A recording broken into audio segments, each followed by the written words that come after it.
Don't mind the mess, it's time for the news.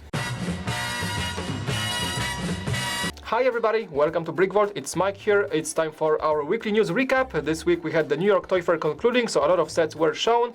Also, the massive new Marvel set is coming along with the Infinity War set, so that's awesome. A bunch of other details about other upcoming sets, some toy industry information that's gonna be shown in this episode. But before we jump into all this cool stuff, let's check out this week's Amazon deals.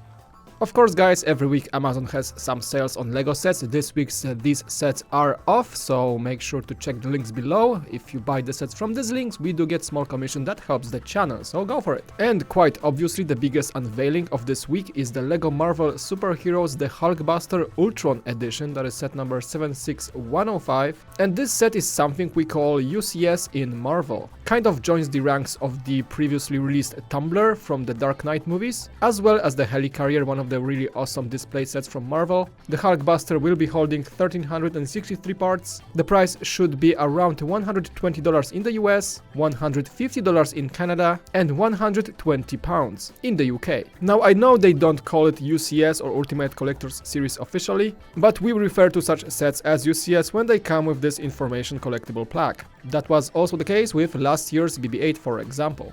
As you can see, the Hulkbuster looks pretty darn awesome. It's a beefy version of the guy. And funny enough, we are also getting a Hulkbuster in the upcoming Infinity War sets line. Even though it's gonna be a bit bigger than the previous set, it's gonna be a bit larger, but this guy is the definitely ultimate version. The power armor gets a really cool stand with the mentioned information plaque and some equipment around it. We are also getting the exclusive MK43 Iron Man minifigure with that, so that is one more reason for us to obviously get this set just for the minifigure. The set is scheduled to launch along with the Infinity War sets on the March 3rd, 2018. As far as we know, there is no early VIP access for this one, so anyone will just buy it on the launch date. And personally, I think it's a great idea, Hulkbuster being one of our favorite things in the Marvel Universe. We even have this guy on our live stream end screen because we love it so much. March 3rd is just around the corner, so you can expect a live stream of this set from us along with the other Infinity War sets. Moving forward, let's talk about the upcoming Jurassic World sets. I know Jack was talking about them in the last episode when they were unveiled. Right now we have more pictures, including the box art, along with the prices and the pieces counts. So just a quick details update. This first one here, the Pteranodon Chase, set number 75926, will retail for $20 and will have 126 parts. This next one here, the Stygimoloch Breakout, 75927, will cost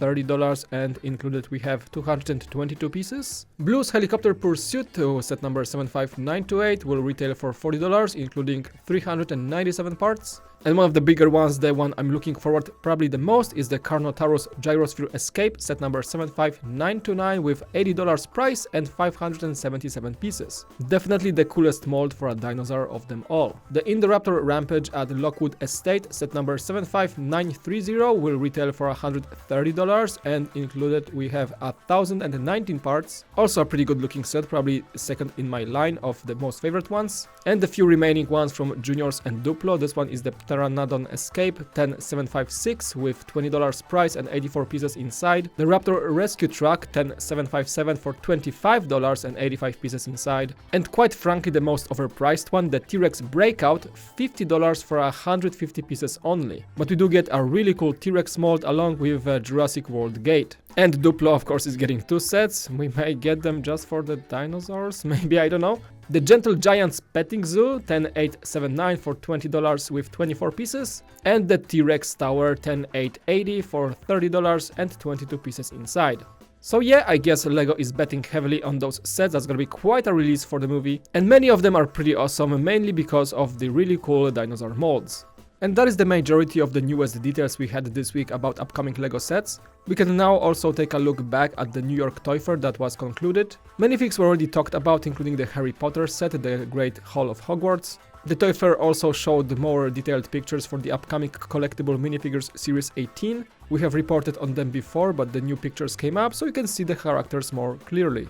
A good thing to mention is that this series will actually celebrate the 40th anniversary of the LEGO minifigure, and that means that the classic policeman minifigure, that's one of the minifigures to collect, is gonna be quite rare. The reports are saying that there will be only one per box. Actually quite crazy. I hope he won't share the fate of the Mr. Gold, because that would be pretty awkward at least. Also, the BrickHeadz Go Brick Me set number 41597 was revealed that I reported previously. Basically a white briquette with a bunch of accessories to make your own, which is a great idea in my opinion. Also, LEGO won several Toy of the Year awards. The Construction Toy of the Year went to the LEGO Star Wars BB-8, and the Specialty Toy of the Year is, not surprisingly, the LEGO Star Wars UCS Millennium Falcon 75192.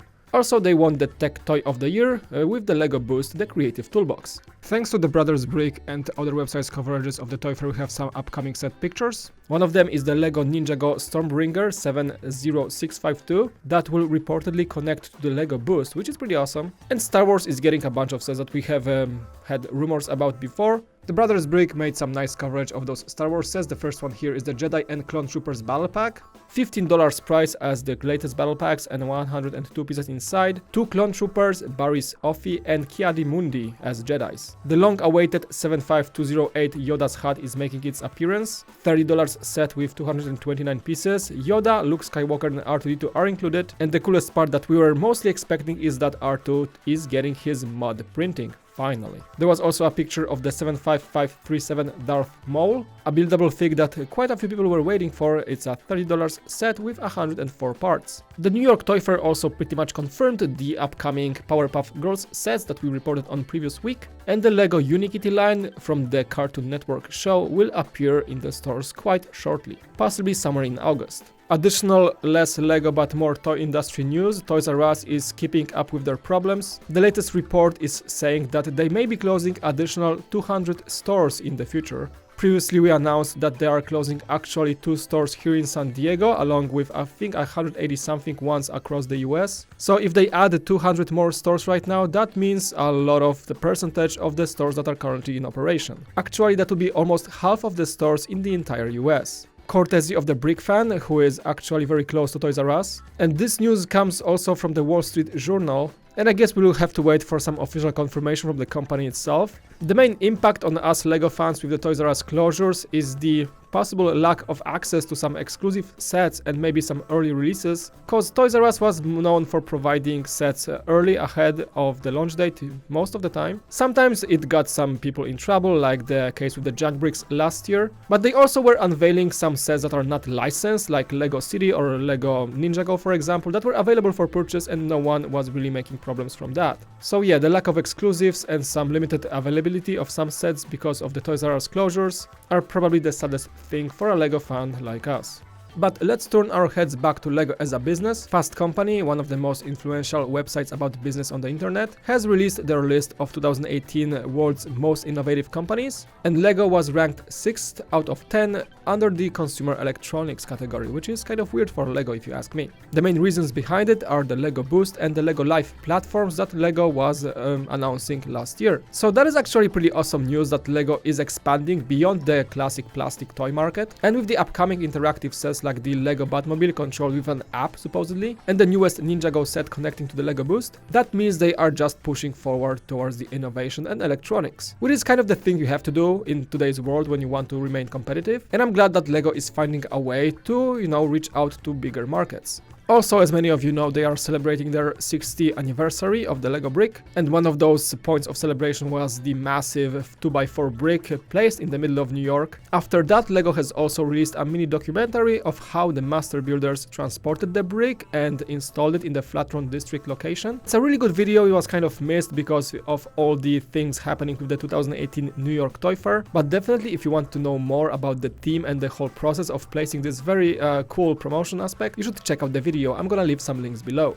And one more small rumor that passed through all the filtering of the news last week is pretty exciting, at least for me, because the rumor says that we're gonna be getting the LEGO BrickHeadz Back to the Future. So we should be seeing at least Marty McFly and Doc Brown as BrickHeadz coming pretty soon. According to Eurobrick's post, that's gonna be happening somewhere in May, and they should be about $20. I think that's gonna be a double set then, like the one with Kylo and Rey from Target. So it's a cool thing because it seems like LEGO is still having the license they used to create the DeLorean from the old Ideas set. Along with that, the same post said that we should be getting more Justice League's BrickHeadz soon, and the rumor has it that will be Tactical Batman and Superman in a double pack as well for about $20 in May. So yep, the rumors are pretty heavy this time of year. Few more things before we move into the LEGO Ideas section. The new Friends 2018 pods were unveiled officially. We have Olivia's satellite pod with 34 parts, Andrea's DJ pod with 38 parts, Emma's Photo Studio pod with 36 parts, Mia's Exploration pod with 47 parts, and the Stephanie's Pool pod with 31 parts. Seems like a bunch of small cool gifts for everyone that loves Friends. And if you are eagerly awaiting for the Solo movie this May, with sets coming in April, some character posters were revealed. Those of course show Han Solo, along with Chewbacca, Kira, and Lando Calrissian, and there is of course the mentioned Falcon on every of those posters. No details on how they will be available and how you can get them, but we'll find a way.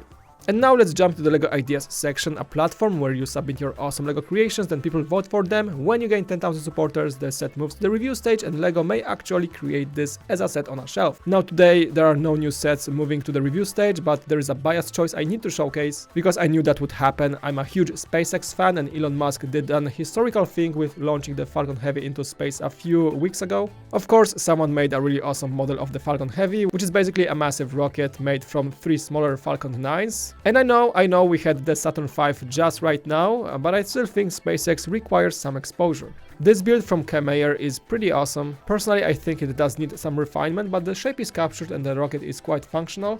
With the separation function and also the boosters can turn into the landing mode, SpaceX is the only company that is able to land their rockets back to Earth actually, which is quite a groundbreaking technology if you ask me. Also, we have the satellite storage area at the cone, and pretty much everything you need from a model of a rocket like that. There is also the user nwbatman coming in with a SpaceX Falcon 9 model, so the actual launch of the Falcon 9 encouraged some creators to make those models. So maybe someday we will get an actual model of a SpaceX rockets from LEGO, but first I would love them to make maybe a Tesla.